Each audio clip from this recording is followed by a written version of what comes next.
दास्तान गोई की इस महफिल में आपका खैर मकदम है। दास्तान गोई की रवायत को आगे बढ़ाते हैं और पेश करते हैं एक दास्तान, एक अनोखे ढोल की। सुनो कहानी, बात है ये बहुत पुरानी। बात है ये एक जंगल की, जहाँ के सारे जानवर पढ़े लिखे होशियार थे, जहाँ का राजा शेर एक महायोद्धा था, जहाँ की लोमड़ी एक काबिल वकील थी, जहाँ का हाथी डॉक्टर था, जहाँ का चूहा इंजीनियर था और बिल्ली एक टीचर। अगर कोई अनपढ़ तो बस सियार और उसके घर वाली थे। बिल्ली मौसी हमेशा समझाती रहती, अरे ओ सियार, तुम और तुम्हारी घर वाली स्कूल कब आओगे लिखने पढ़ने? अरे मौसी, अभी तो मेरे खेलने कूदने के दिन है, अभी मेरी कौन सी उम्र हुई है, पहले थोड़ा सा घूम लेता हूँ फिर आऊंगा पढ़ने। ये बोल के सियार भाग जाता। कुछ दिन बाद जंगल में दो राजाओं के बीच युद्ध हो गया। एक राजा जीत गया और दूसरा राजा हार गया।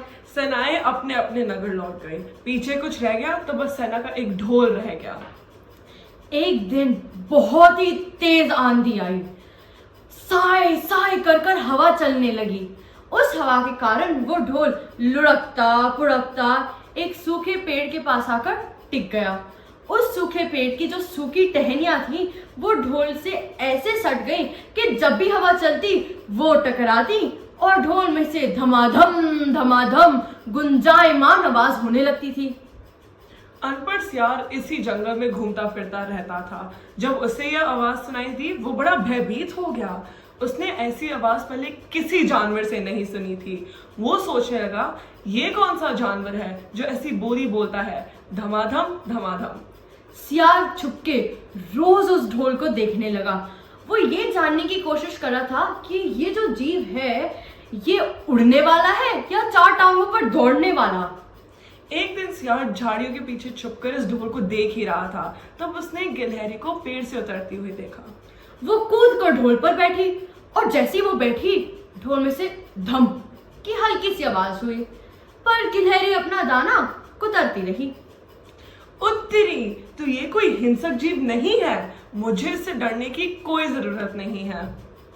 सियार फूक फूक कर कदम रखते हुए उस ढोल के पास गया। उसने चारों तरफ से घूम घूम कर घूर घूर कर देखा और सूंघा भी, कभी इधर से कभी उधर से, पर उसे ढोल का ना ही तो सिर दिखा ना पैर। तभी हवा के झोंके से टहनियां आकर ढोल पे टकराए और धम धम की आवाज आई। आवाज से सियार उछल के पीछे जा गिरा। गिरे गिरे वो सोचने लगा, अब मैं समझा। संभलते हुए वो उसने बोला कि ये जो जीव है ये इस खोल के अंदर है और आवाज सुनकर ऐसा लगता है ये जीव बहुत ही तंदुरुस्त होगा। इसमें बहुत सी चर्बी होनी चाहिए और इसका पेट भी गुदगुदा होना चाहिए। ये मोटा और ताजा होना चाहिए और इसके हाथ गट्ठे होने चाहिए और पैर भी, तभी तो ये इतनी जोरदार बोली बोलता है, धमाधम धमाधम की। अब सियार के मुंह में पानी आ चुका था। वो घर जाके बोला, ओरे सियारन, छुट्टन की अम्मा, सुन रही हो?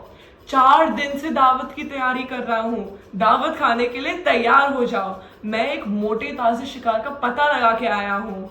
तुम तो आलसी के आलसी ही रहोगे।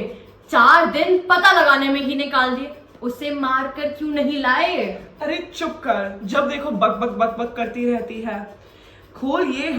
वो एक भीतर छुप कर बैठा हुआ है। गिलहरी के कूदने से भी उसने कुछ नहीं कहा। गिलहरी का नाम सुनते ही सियारन के कान खड़े हो गए। अरे तो गिलहरी ही ले आते, छुट्टन भी खुश हो जाता। तू तो छोटी ही सोच के रहेगी। खोल ऐसा है कि उसमें 2 तरफ सूखी चमड़ी के दरवाजे हैं। मैं एक तरफ से हाथ डालता, वो दूसरे दरवाजे से भाग जाता।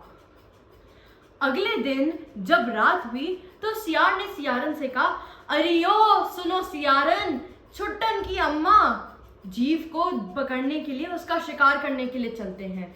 तुम्हारे पास डंडा बेलन जो भी हो सब लेती चलो। दोनों फटाफट से ढोल के पास पहुंच गए और उसे छूने ही वाले थे जब हवा के उससे टहनियां आकर ढोल पे टकराए और धम धम की आवाज आई। इससे सियार ने जाके सियारन के कान में बोला, सुनी आवाज मूर्ख। अब सोचो, इतनी गहरी आवाज इस जीव की। चलो अब इसे दबोचने के लिए तैयार हो जाओ। दोनों ने अपने दांतों से ढोल को काट दिया और जब दरवाजा कट गया, सियार अपनी समझारी दिखाते हुए बोला, अब बहुत ही ध्यान से सुनो मेरी बात। अब होशियार रहना। मैं इस तरफ से अपना हाथ डालूंगा और उसे पकड़ने की कोशिश करूंगा। अगर वो उससे पहले भाग गया तो तुम उसे बेलन डंडा सब मार के ना चारों खाने चित कर देना। सियारन खुशी खुशी चौकानी हो गए और एकदम से तैयार हो गए। सियार ने हाथ डाला और आगे बढ़ाता गया। जीव को पकड़ने की चाह में वो ढोल के ना दूसरे दरवाजे तक हाथ अपना ले गया। उधर सियारन इंतजार करते हुए सोचने लगे, चाहे पहले दुम निकले या सर, मैं तो आज उसे निकलने नहीं दूंगी। मैं अपने डंडे से उसे तोड़ डालूंगी। जैसे ही सियारन को ढोल के इस तरफ कुछ आता नजर आया, उसने डंडा बेलन सब मार दिया और फिर वो खुशी से नाचने लगी। कुछ देर बाद जब वो संभली, उसने दूसरी तरफ सूजे हाथ के साथ और चिल्लाते हुए सियार नजर आया। आय आय आय मर गया, आय आय आय मर गया। सियार ढोल में झांकती हुई बोली, अरे यहाँ तो कुछ नहीं है। चुट्टन के बाबू चलो, मैं तुम्हें डॉक्टर हाथी के पास लेके चलती हूँ। दोनों ने अपना माथा पीट कर वहां से चल दिए। इसलिए बोलते हैं पढ़ाई लिखाई करना बहुत ज़रूरी होता है। वो हमें सही गलत का फैसला कराने में मदद करती है, हमें सोचने समझने की शक्ति देती है। लिखना पढ़ना है जरूरी बच्चों, स्कूल से मत करो चोरी। आज कहो हमने मन में है ये ठानी, लिख पढ़कर हम बनेंगे बहुत ही बड़े ज्ञानी।